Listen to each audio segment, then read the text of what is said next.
আসসালামু আলাইকুম, শুরু করছি জনপদের খবর, সঙ্গে আছি আমি সামির হোসেন।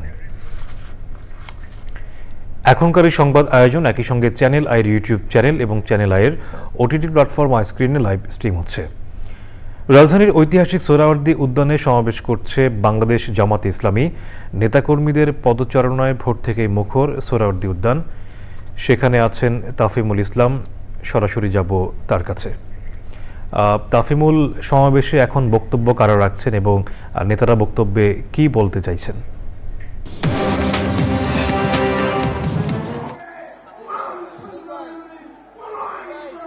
এক প্রকার বলা চলে যে জামাতের এই ঐতিহাসিক সমাবেশ কিন্তু একবারেই শেষের দিকে। আমরা দেখেছি যে জামাতের শীর্ষ নেতৃবৃন্দ কিন্তু এর মাঝখানে কথা বলেছেন। তারা বলেছেন যে পিআর পদ্ধতি এবং জুলাই গণহত্যার বিচার সহ এবং যে 7 দফা দাবি আছে, 7 দফা দাবি না মানা হলে আগামী জাতীয় সংসদ নির্বাচন কিন্তু তারা হতে দেবেন না।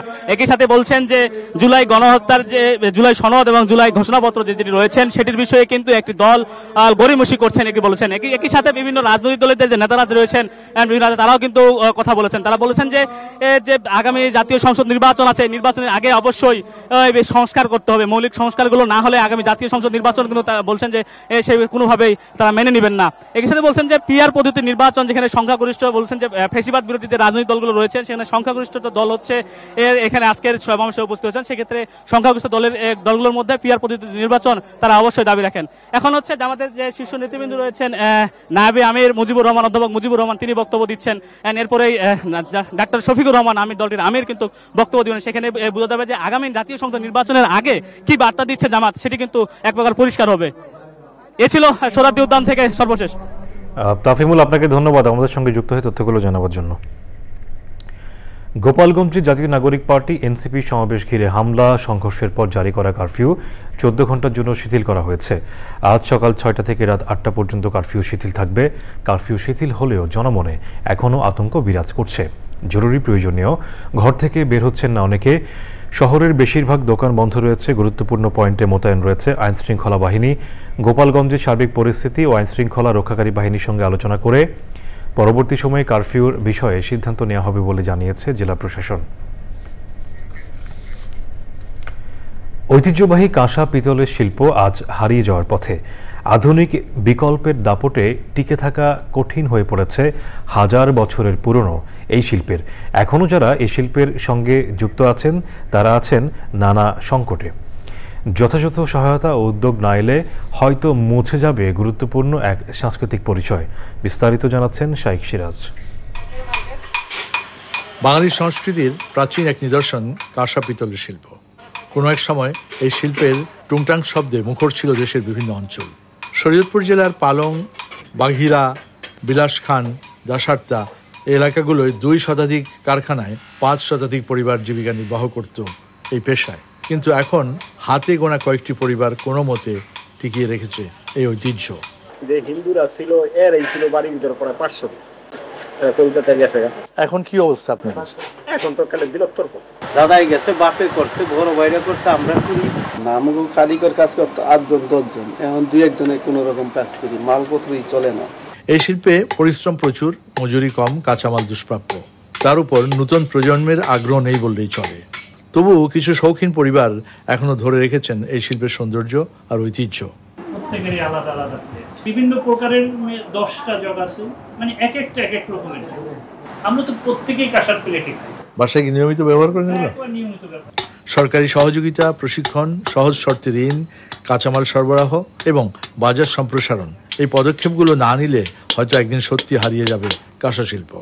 কাঁচামালের যে দামটা যদি একটু কম হতো তাহলে হয়তো মানুষের নিয়ন্ত্রণের ভিতরে থাকতো। এক যুগে হয়তো মনে হয় তামা কাঁসা পিতল বাংলাদেশে থাকবোই না। কাঁসা আর পিতলের সঙ্গে জড়িয়ে আছে আমাদের আদি সংস্কৃতি। আন্তর্জাতিক বাজারে আছে এর সম্ভাবনাও। পৃথিবীর বিভিন্ন দেশ তাদের ঐতিহ্য ধরে রাখার জন্য প্রাণপণ চেষ্টা চালিয়েছে। আমাদের এই দেশে, এই উপমহাদেশে হাজারো ঐতিহ্য আছে, কিন্তু দিনের পর দিন এই ঐতিহ্যগত শিল্পগুলো বিলুপ্তির পথে চলছে। কাঁসা শিল্প তার বিলুপ্তি। অথচ এই শিল্প দিয়ে আমরা যেমন আমাদের ঐতিহ্যকে ধরে রাখতে পারতাম, বিশ্ব বাজারে একটা বাণিজ্যিক রূপ দিতে পারতাম, সেটা হয়ে ওঠে। শরীয়তপুরের দর্শক সাইড চ্যানেল। দর্শক, এ নিয়ে বিস্তারিত প্রতিবেদন দেখুন আজ রাত ৯টার সংবাদের পর হৃদয় মাটি ও মানুষ অনুষ্ঠানে। বিভিন্ন কর্মসূচির মধ্য দিয়ে গাজীপুরের নুহাশপল্লীতে নন্দিত কথাসাহিত্যিক হুমায়ুন আহমেদের ১৩তম মৃত্যুবার্ষিকী পালিত হয়েছে। হুমায়ুন আহমেদের স্ত্রী, ২ ছেলে নিশাদ ও নিনীতকে নিয়ে কবর জিয়ারত করেন।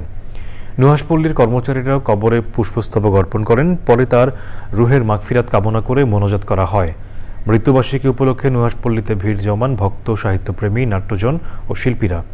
২০১২ সালের ১৯ জুলাই জনপ্রিয় লেখক হুমায়ুন আহমেদ মারা যান। তাকে গাজীপুরের নুহাশপল্লীর লিচু বাগানে দাফন করা হয়। ৩০০ ছেলে পেলে আসছে, সকাল থেকে কোরআন খতম হচ্ছে, দুপুরে হচ্ছে স্যারের প্রিয় খাবার, ওই বাচ্চাদের খাওয়ানো হবে। হুমায়ুন স্যারের মৃত্যুবার্ষিকী শুনে এখানে ছুটে আসা, যে অনেক পছন্দের একজন লেখক তিনি।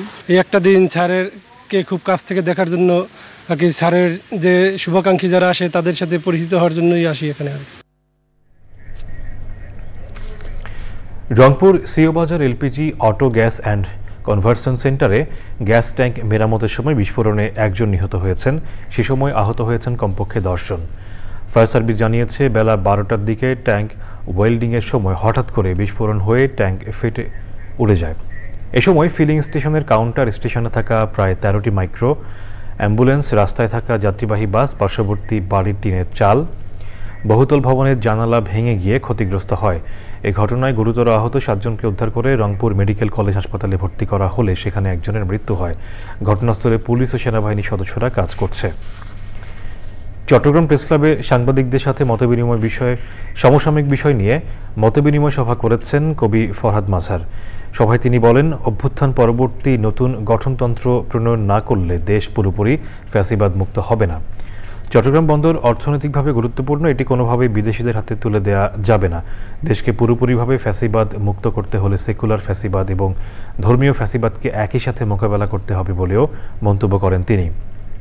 সে সময় সাংবাদিক নেতা জাহিদুল করিম কোচি, মেট্রোপলিটন সাংবাদিক ইউনিয়নের সাধারণ সম্পাদক সালে নোমান সহ বিভিন্ন গণমাধ্যম কর্মীরা উপস্থিত ছিলেন। এখান থেকে কিন্তু আপনাদের অনেকগুলো সাম্প্রদায়িক সম্প্রীতি নষ্ট হয়েছে, এবং সেই ক্ষেত্রে আমি বলবো যে গত এই 15-20 বছরের যে ফ্যাসিস্ট যে সরকার, এই সরকার যে ছিল, ফ্যাসিস্ট যে রাষ্ট্র ব্যবস্থা ছিল, তার যে অত্যন্ত ক্ষতিকর প্রভাব সমাজে কিন্তু আছে। ফলে প্রথম কাজটা আমাদের হচ্ছে ফ্যাসিবাদের বিরুদ্ধে লড়াই করতে হলে আপনাদের কাছে আমরা সহযোগিতা চাই। আপনাদের সঙ্গে সহযোদ্ধা হিসেবে আমি এটা সহযোগিতা চাই। সকল প্রকার ফ্যাসিবাদ, সে সেকুলার হতে পারে কিংবা ধর্মীয়, তার বিরুদ্ধে আপনাদেরকে দাঁড়াতে হবে। কেন? এবারে প্রতিনিধিদের পাঠানো তথ্য ও ভিডিও চিত্রে সারা দেশের বিভিন্ন খবর নিয়ে সাদি ওমরের রিপোর্ট। নরসিংদীর পাঁচদোনা মোড়ে কারাগার বিদ্রোহের বার্ষিকীতে জুলাই আগস্টের গণঅভ্যুত্থানে শহীদদের স্মরণে আলোচনা সভা ও দোয়া মাহফিল হয়েছে। প্রধান অতিথি ছিলেন বিএনপি স্থায়ী কমিটির সদস্য ডক্টর আব্দুল মঈন খান। মাদারীপুরের শিবচরে মাতবরের চরে উপজেলা বিএনপির সাবেক সভাপতি মরহুম নাজমুল হুদা মিঠু চৌধুরীর মৃত্যুবার্ষিকী উপলক্ষে দোয়া ও স্মরণ সভা হয়েছে। বিএনপি ও তারেক রহমানের নামে অপপ্রচারের প্রতিবাদে বাগেরহাটে বিক্ষোভ মিছিল করেছে যুবদল। চাঁদপুর পৌরসভার 2025-2026 অর্থ বছরের 126,79,16,821 টাকার বাজেট ঘোষণা করা হয়েছে। ঘোষণা করেন পৌরসভার প্রশাসক মোহাম্মদ গোলাম জাকারিয়া। গাজীপুর কৃষি বিশ্ববিদ্যালয়ের জুলাই শহীদদের স্মরণে বৃক্ষরোপণ র্যালি ও আলোচনা সভা হয়েছে। গোপালগঞ্জে এনসিপির কেন্দ্রীয় নেতাদের উপর হামলার ঘটনায় জামালপুরে বিক্ষোভ মিছিল করেছে জেলা জামায়াতে ইসলাম। আইনশৃঙ্খলা পরিস্থিতির অবনতির প্রতিবাদে জামালপুরে বিক্ষোভ মিছিল করেছে জেলা যুবদল। গোপালগঞ্জে এনসিপি নেতাকর্মীদের উপর হামলার প্রতিবাদে লক্ষ্মীপুরে বিক্ষোভ মিছিল ও সমাবেশ করেছে জেলা জামায়াতে ইসলামের নেতাকর্মীরা। জুলাই গণহত্যাকারীদের বিচার দাবিতে ময়মনসিংহে মৌন মিছিল করেছে বিএনপি। জুলাই আগস্ট গণঅভ্যুত্থানে নিহতদের স্মরণে নাটোরে মৌন মিছিল করেছে জেলা বিএনপি। কক্সবাজার প্রেস ক্লাবে গণঅভ্যুত্থানে শহীদদের স্মরণে আলোচনা সভা ও দোয়া মাহফিল হয়েছে। গোপালগঞ্জে জুলাই যোদ্ধাদের উপর আওয়ামী লীগের সন্ত্রাসীদের হামলার প্রতিবাদে পিরোজপুরে বিক্ষোভ মিছিল ও সমাবেশ করেছে জামায়াতে ইসলাম। খাগড়াছড়িতে এক শিক্ষার্থীকে সংঘবদ্ধ ধর্ষণের প্রতিবাদে রাঙামাটিতে বিক্ষোভ মিছিল ও সমাবেশ করেছে হিল উইমেন্স ফেডারেশন এবং পার্বত্য চট্টগ্রাম পাহাড়ি ছাত্র পরিষদ। গোপালগঞ্জে এনসিপির কেন্দ্রীয় নেতাদের উপর হামলার প্রতিবাদে শেরপুরে বিক্ষোভ মিছিল ও পথসভা করেছে এনসিপি জেলা শাখা। Sadia Omar, channel I. বাগেরহাটে গণঅভ্যুত্থানে শহীদদের স্মরণে হয়ে গেল মিনি ম্যারাথন। জেলা প্রশাসন ও যুব উন্নয়ন অধিদপ্তরের আয়োজনে দট্টানা সেতু টোল প্লাজায় ম্যারাথনের উদ্বোধন করেন জেলা প্রশাসক আহমেদ কামরুল আহসান। পরে স্বাধীনতা উদ্যানে প্রথম থেকে দশম স্থান অর্জনকারীদের মাঝে মেডেল ও পুরস্কার বিতরণ করা হয়। সে সময় উপস্থিত ছিলেন বাগেরহাটের অতিরিক্ত জেলা প্রশাসক মোহাম্মদ আরিফুল ইসলাম, অতিরিক্ত পুলিশ সুপার শামীম হোসেন এবং অন্যরা। নোয়াখালীতে আবিরপাড়া ফুটবল টুর্নামেন্টের ফাইনাল খেলা হয়েছে। সোনাইমুড়ি উপজেলার আবিরপাড়া বিদ্যানিকেতন স্কুল মাঠে খেলার আয়োজন করা হয়। খেলায় নোয়াখালী আমিষাপাড়া ভাই বন্ধু একাদশ ৩-২ গোলে লক্ষ্মীপুর জেলার ডিপি ক্রীড়াচক্র চন্দ্রগঞ্জকে হারায়। খেলা শেষে পুরস্কার বিতরণী করেন প্রকৌশলী মেজবাউদ্দিন রাজু, টুর্নামেন্টের পরিচালক আশরাফ আহমদ, উপজেলা ছাত্রদলের সদস্য সচিব সাদ্দাম হোসেন।